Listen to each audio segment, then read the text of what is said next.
Hello, hello, hello. So we'll continue the readings and we'll see who Source has us doing next. And for right now, I'm going to just read something that I just felt that I'm going to share.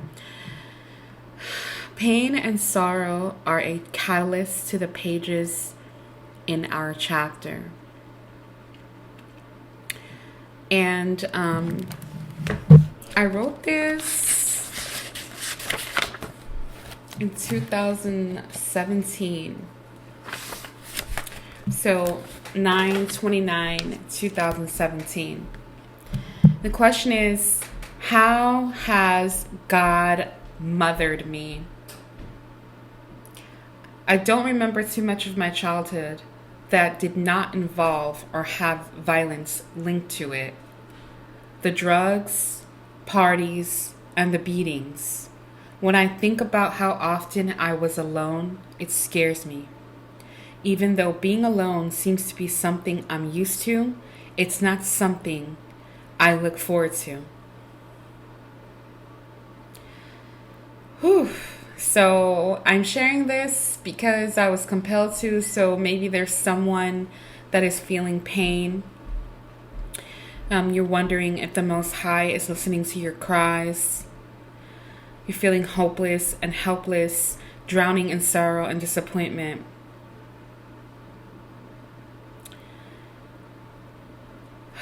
The mountains will be moved in your favor. You will be rescued from despair. The Most High wraps the loving arms around you.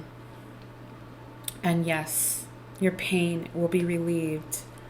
You have been prepared for what is to come.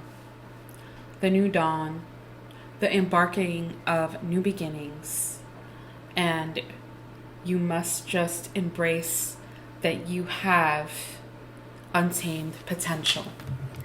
So let's see who Source has us doing next. As far as the energy goes, I don't really want to do it, but I'm going to finish off the year with, so we have Taurus energy, okay? We have Taurus energy, we have Capricorn energy, and we have Aquarius energy. We also have Virgo energy. So that is what we're going to leave it as. I'm not going to mark it, just like I had said in the last reading. I haven't titled it yet. I just got done with it. So let's see what we have. Gosh. Let's see.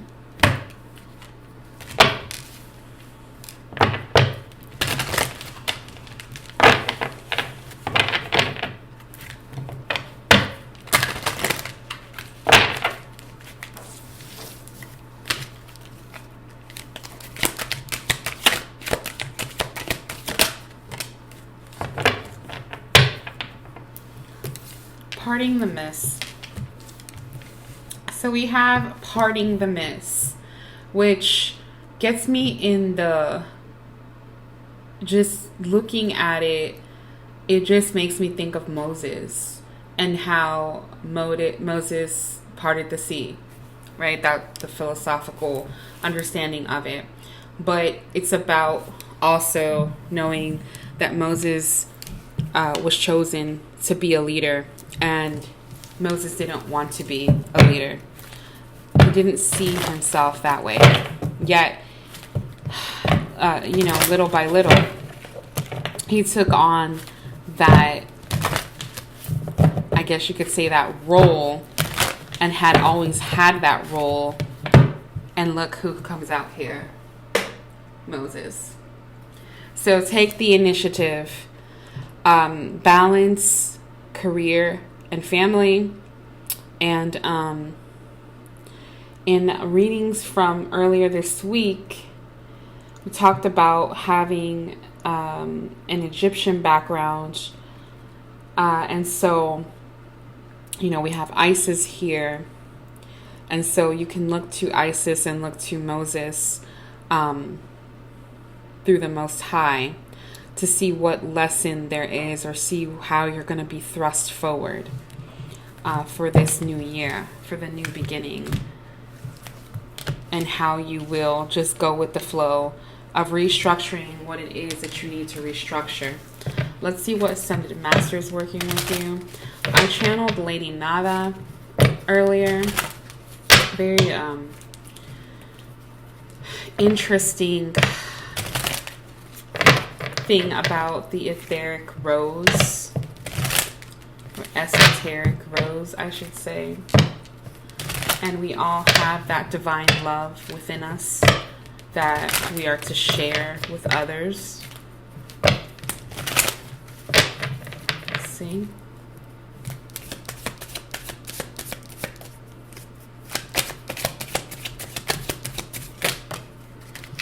So focus upon your own strengths and make sure that you're praying and meditating so that you're understanding exactly what it is that you're feeling or seeing. Do not rely on the wisdom of others.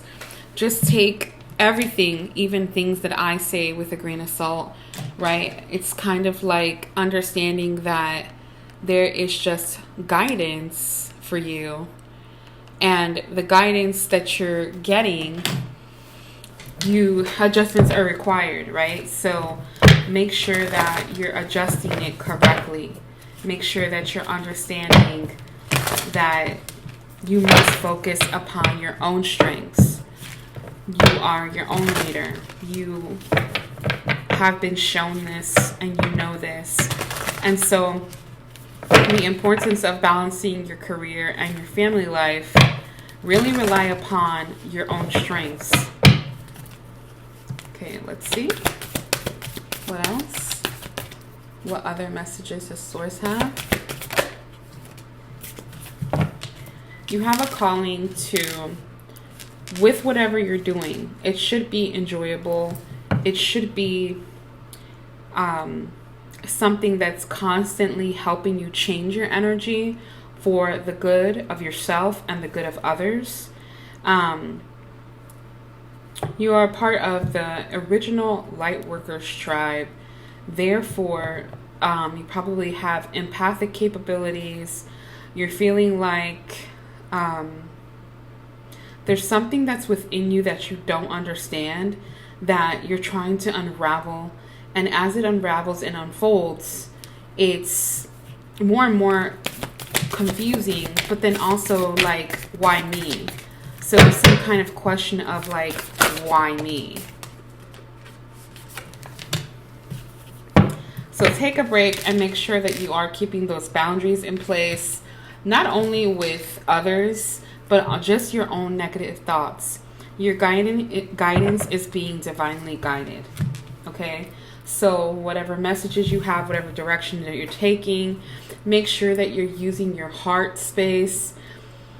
So here again, we have the theme of choosing love over fear in your endeavors, and make that mean whatever it's supposed to mean in your own life when it comes to your career and your family life. Really feeling like the feminine energy of the world is being awakened, and that will be the breakthrough for all things for this upcoming year. Yeah, we have the Three of Cups, trying to do things in tandem with others. Just really utilizing your heart space, and then also doing that with someone who is going to help you collaborate. So in collaboration with money, and money seemed to be something that came out in the reading before this, but there's some sort of collaboration where you're bringing your knowledge, love, divine light to the table, and these other people or person or organization or place, I don't know what it is. It could have something to do with your career. They're going to make sure that you have the funding that you need for this new project or endeavor or whatever this new beginning is that's divinely guided. So, yeah. The path comes out. So your path is being set. There's growth.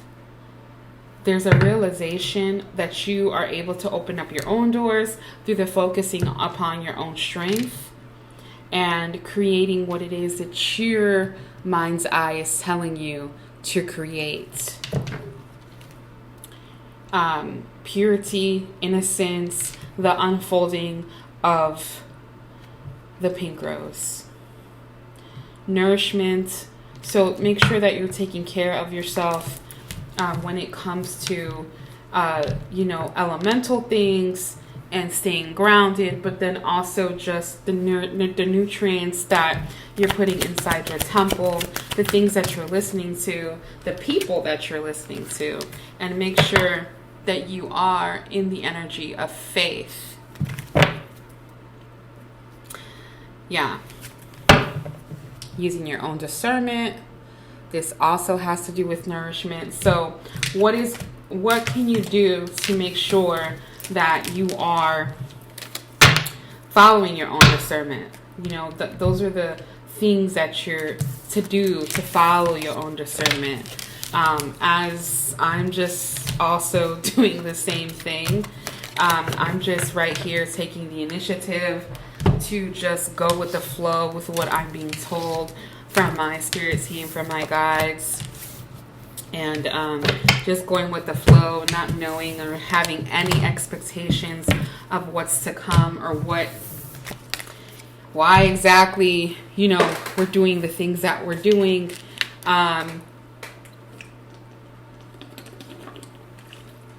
Or choosing the things that we're choosing. It feels like Hierophant energy if you guys are into tarot. But I'm going to close this reading with sacred geometry. And I just want to make sure that you guys are prepared for the change that's coming, for the shift that's coming for this new year. Cosmic cloud or the cosmic mother, geometry. Sacred geometry has a lot to do with nature and the intricate way things were designed by the Most High. It's not separate from who we are. It actually explains it further. Okay, and so let's just make sure that we are embracing that and understanding that, and change is going to happen. But I'm here to help with empowerment, as I'm on my journey and understanding that, trying to lead you on yours, even though I didn't choose this. I didn't choose to be a leader. And whatever's being said, right, it has to do with, it's something that you could be telling yourself. It's something that you can be telling the Most High in your prayers and your meditation.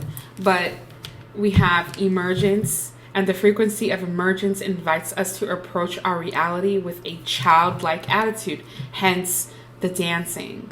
Okay, the attitude of innocence and wonder, and to watch and celebrate the beauty that unfolds from that place, from the origins of who you are.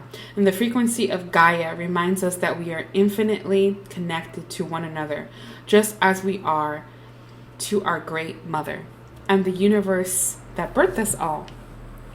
Okay, so trust your own discernment. And do be in the energy of compassion, especially because, the reality is we are humans. You know, we are humans no matter what divine design that we are having and embracing. The frequency of compassion supports our ability to stand by others without judging them and be the divine mediator between heaven and earth, spirit and matter, so that unconditional love can flow from source and through our heart and into our world. So discerning that, what does that look like? You know, the divine feminine, that's what it looks like, right? The nurturer. Okay. The frequency of divine feminine supports receptive nurturing and the soft side, allowing it to express itself openly and helping us to connect to our intrinsic and understanding of our connection to all creation. So it's getting in touch with what's around us in a divine manner and discerning who's around us, allowing those things to emerge within our consciousness. And it is an alchemy of sorts. Okay, so it's coherence through, what did we say in the beginning? Love. Because the frequency of the heart chakra, the green flower of life, supports our capacity to love deeply and unconditionally. Its healing properties harmonize the mind and the body. And so you are being called, whoever's watching this, you watched it to the end, it doesn't matter if it's just one person, you're being called to accept and allow where you can create out of the goodness, kindness, and compassion of your heart. I hope I helped heal at least one person in the world today, and I sure hope it was you. Thanks for watching. Be well. Bye.